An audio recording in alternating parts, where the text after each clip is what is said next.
Monsieur le Président, chaque jour au Québec, parmi les gens qui se présentent aux urgences, il y en a 1000 qui s'en vont sans avoir de soins, parce qu'ils sont découragés par les attentes. Et depuis 2003, le Parti libéral leur dit « on va régler ça, les urgences ». Le premier ministre a été ministre de la Santé pendant 5 ans. Il est premier ministre depuis 3 ans. Et pourtant, quand on regarde les chiffres d'attente sur civière cette année par rapport à l'an dernier, il n'y a pas de changement. Et en fait, il y a 50 personnes de plus qui se découragent aux attentes cette année et qui s'en vont que l'an dernier. Ça, c'est un système complètement dysfonctionnel. Mais les libéraux ont dit on a une solution. On va créer 50 super cliniques et les gens vont aller là plutôt qu'à l'urgence, après 12 ans. Là. Alors, ils vont faire ça. Puis là, on se dit, bon, est-ce qu'ils vont construire des nouvelles cliniques? Puis là, on s'aperçoit que non. Ils changent le nom de cliniques existantes. C'est des GMF qui deviennent des super cliniques, des cliniques réseau qui deviennent des super cliniques. Alors, il n'y a pas de nouveaux services supplémentaires. C'est du maquillage. Comme les notes en éducation, c'est du maquillage. Alors, le premier ministre a dit, des supercliniques, c'est des endroits où les parents peuvent amener les enfants à la fin de la journée, 7 jours sur 7, 12 heures par jour, sauf le 2/3 du temps. Parce qu'à Laval, les 6 supercliniques, il y en a juste 2 qui vont être ouverts les soirs de fin de semaine. Monsieur le chef de l'opposition, je vous demanderai de faire attention aux mots que vous utilisez. Monsieur le premier ministre. Bien, je regrette un peu que le collègue souligne pas le bien fondé de l'ouverture de ces supercliniques. Effectivement, mon collègue, ça a été très remarqué, je peux vous dire, dans la région, par le vrai monde, là. Ils ont beaucoup apprécié ça. 6 supercliniques, puis en passant, c'est des améliorations notables en termes de services. D'abord, en termes de plage horaire, en termes de rendez-vous pour les gens qui n'ont pas de médecin de famille et surtout pour obtenir des examens de laboratoire. Je vais vous donner un exemple, pas plus tard qu'hier. Une personne me dit, bien, je suis allé à la superclinique parce que je toussais, je faisais de la température. Ordinairement, elle serait allée à la salle d'urgence, s'asseoir là 7, 8, 10 heures, le temps d'avoir une réponse.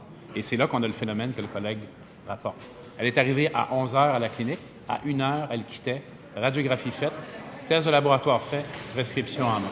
Alors, c'est vraiment une des solutions les plus importantes, les plus novatrices, malgré ce que dit le collègue, les plus novatrices pour régler, améliorer, continuer d'améliorer, parce qu'il y a eu une amélioration depuis notre arrivée, ça a plafonné depuis l'an dernier, mais je suis persuadé qu'en multipliant ces cliniques, en augmentant la disponibilité des lits dans les hôpitaux pour les patients d'urgence et spécifiquement pour les patients d'urgence, on va continuer à faire des progrès pour les patients du Québec. Premier complémentaire, Monsieur le chef de l'opposition. Alors, c'est une opération de changement de nom. Des cliniques existantes, maintenant, s'appellent des supercliniques. Il nous avait dit, vous allez voir, dans celle-là, le premier ministre a dit ici, à l'Assemblée, ça va être ouvert 7 jours sur 7, les soirs de fin de semaine.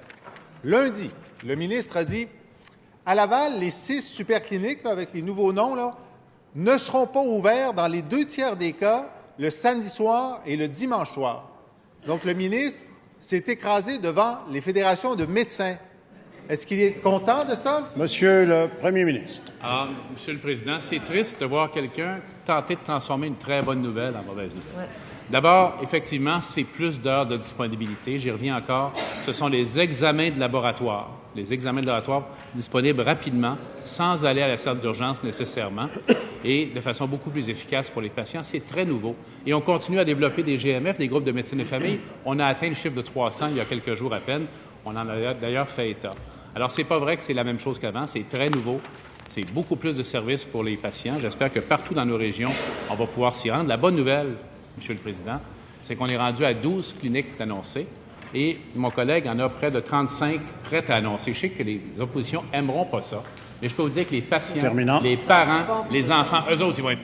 Deuxième complémentaire, Monsieur le chef de l'opposition. Les parents puis les enfants qui ont des problèmes le samedi soir puis le dimanche soir se sont fait dire par le premier ministre et par le ministre de la Santé, vous pourrez aller aux supercliniques. Mais là, dans les 2/3 des cas à Laval, c'est faux. Alors, comment ça se fait qu'il n'a pas réussi à convaincre les médecins d'ouvrir les samedis et les dimanches soirs, alors qu'il leur offre cette année un minimum de 5 d'augmentation de leur rémunération? Monsieur le premier ministre. Alors, je suis certain que la population qui écoute se demande, bien, écoutez, voilà un expert en système de santé.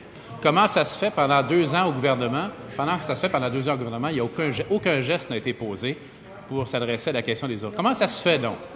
Ah, ils ont oublié que ça existait, le problème, pendant cette période-là, mais naturellement, dans l'opposition, ça redevient intéressant. La différence, c'est que nous, notre message est toujours le même. Plus d'accès, plus de soins pour les patients. Et oui, parmi la communauté de la santé de la région de Laval, il y a une entente qui a été obtenue pour 2 soirs par semaine. Au total, au net, c'est un immense gain d'accessibilité pour la population de Laval. Mais mauvaise nouvelle pour l'opposition, on va continuer à ouvrir des supercliniques. Troisième complémentaire, M. le chef de l'opposition. Alors, par rapport à l'engagement qu'ils avaient pris, dans les 2 tiers des cas, ils ne livrent pas. Alors, je demande au premier ministre, est-ce que dans les 34 autres cliniques, est-ce qu'elles vont toutes être ouvertes le samedi soir puis le dimanche soir?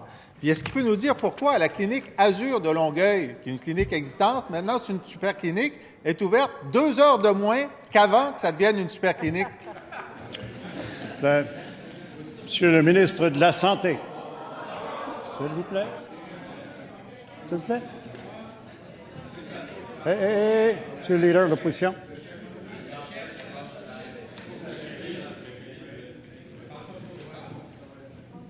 Ça va?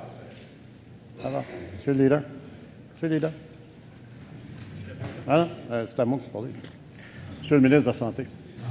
Alors, Monsieur le Président, la totalité, sans exception, des prochaines supercliniques seront ouvertes 84 heures par semaine avec des engagements formels. Et pour faire un dessin au chef de l'opposition officielle qui en a besoin pour cause de méconnaissance du fonctionnement de la santé, Monsieur le Président, je vais l'informer que dans ce qu'il considère une renomination du titre, nous investissons des sommes d'argent au grand plaisir du Parti québécois parce qu'on envoie des professionnels et particulièrement des infirmières qui, par définition, vont augmenter le débit, la production. Non seulement le nombre d'heures augmente, mais la production augmente par un investissement personnel et c'est ça que la population veut.